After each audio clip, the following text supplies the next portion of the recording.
મહીસાગર જિલ્લાના કડાણા તાલુકાના રાઠડા બેટ ખાતે આધુનિક જમાનામાં પણ લોકો બાઇકની જગ્યાએ બોટ વસાવવા મજબૂર બન્યા છે, જે વર્ષોથી વિકાસ ઝંખી રહ્યો છે।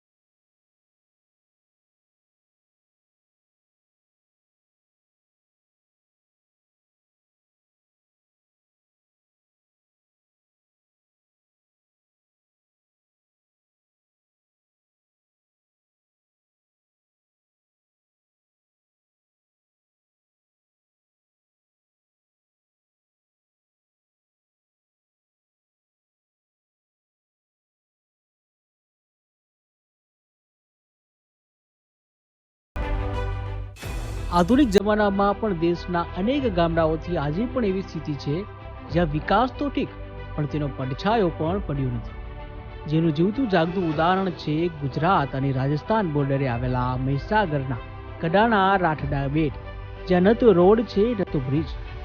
ગ્રામજનો માત્ર બોટના સહારે જિંદગી જીવી રહ્યા છે।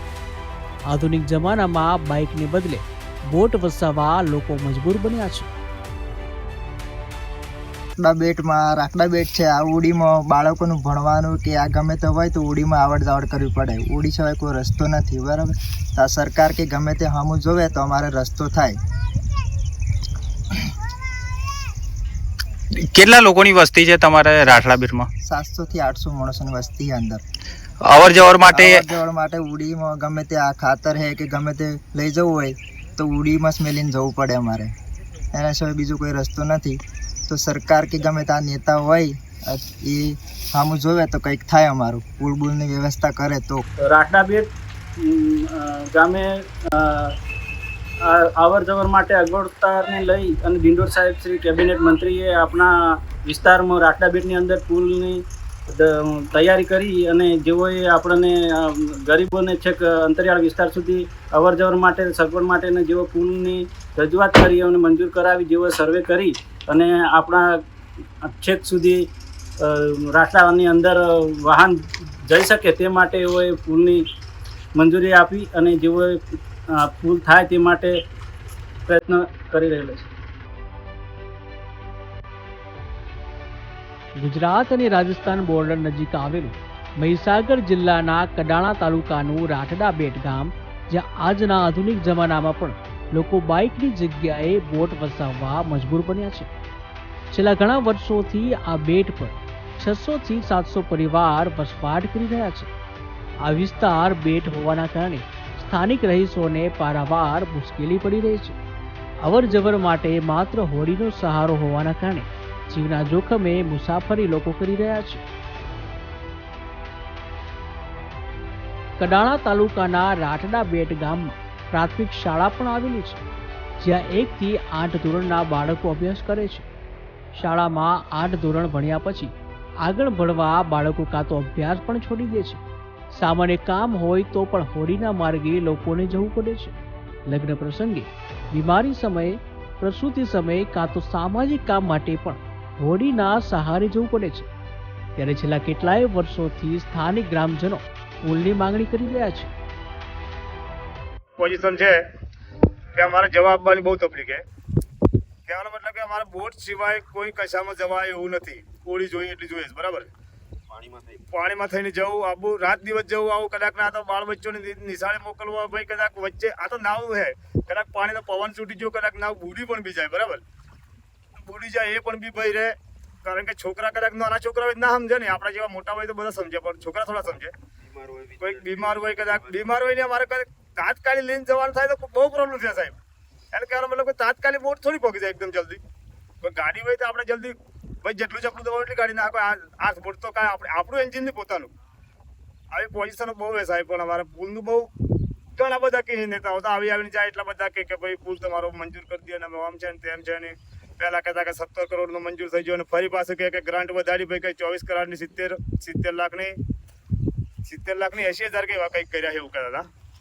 ડિંડોર સાહેબે પોતે જાતે આવીને કીધું કે ભાઈ હું જાતે બનાવી આપું તમને પુલને, હું પુલ બનાવીશ, પહેલી ગાડી મારી ઉતારીશ, પછી બધાની ગાડી ચાલતા આવું પણ બીકી નીચેલા, પણ એ પણ બી પાછા આવ્યા જ નહીં. લોકો વળતા કોઈ આવતા નથી, મતલબ ચૂંટણી આવે એટલે આવી જાય, ત્યાર પછી કોઈ ના આવે.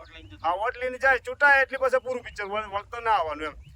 કોઈ પૂછતા જ નથી. નેતાઓ તો બધા ઘણા બધા નેતાઓ હોય, પણ કોઈ આયોજન જ નહીં કરતા. અગાઉના સરપંચથી લઈને ધારાસભ્ય સુધી અનેક વખત રજૂઆત કરી ચૂક્યા છે, પણ આજ દિન સુધી નિકાલ નથી આવ્યો. ત્યારે સ્થાનિક યુવા વર્ગ તેના કારણે બેટ પરથી હિજરત કરી શહેરોમાં કમાવા માટે જઈ રહ્યા છે. રાઠા બેટ સ્કૂલ છે, આજુબાજુ પાણી છે, આજુબાજુ કર્ણાળા તાલુકાનું રાઠા બેટ છે. અને મુસાફરી બાળકો આજુબાજુ પાણીથી ઉડીમાં આવે છે અને એ લોકોને તકલીફ પડે છે, ભણવાની તકલીફ પડે છે અને કોઈને બહાર જવાતું નથી બાળકોને ભણવા. અને 700નું વોટિંગ થાય છે એ ઘડી, અને પુલ બનાવો તો સારું છે, લોકોનો વિકાસ થાય છે. અમારે જ્યારે રાઠામાં ગામમાંથી બહાર નીકળવાનું હોય ત્યારે પાણીમાંથી હોળી તરફથી આવાય છે અને કોઈ લોકો સામું જોતા નથી અને અમને બહુ તકલીફ પડે છે. અને અમારે કંઈ જવું હોય, અવર જવર કરવી હોય તો હોળીમાં જ આવાય છે. કોઈ ખુલ્લો રસ્તો મળતો નથી, ચારો તરફ પાણી જ છે અને કોઈ નેતાઓ કે કોઈ સરપંચો કે કોઈ ધારાસભ્યો કે કોઈ અમારું કામ કરી શકતા નથી. અને જ્યારે વોટ લેવા આવે છે અને જ્યારે આ પુલનું કામ કરીએ છીએ ત્યારે કોઈ અમારી અરજી સાંભળતું નથી. અને જ્યારે ડિલિવરી માણસ હોય, ક્યાંય ઘરડા માણસ બીમાર હોય ત્યારે કોઈ અમારે બહુ મુશ્કેલ પડે છે અને તાત્કાલિક કોઈ સારવાર મળી શકતી નથી. છેલ્લા ઘણા સમયથી સ્થાનિકો માટે ત્યાં ચૂંટણી આયોગ દ્વારા બૂથની વ્યવસ્થા કરી છે, જે અંદાજે 700થી વધારે વોટિંગ બૂથ મૂકવામાં આવ્યા છે, જે સામગ્રી હોડી દ્વારા લાવવા લઈ જવામાં આવે છે.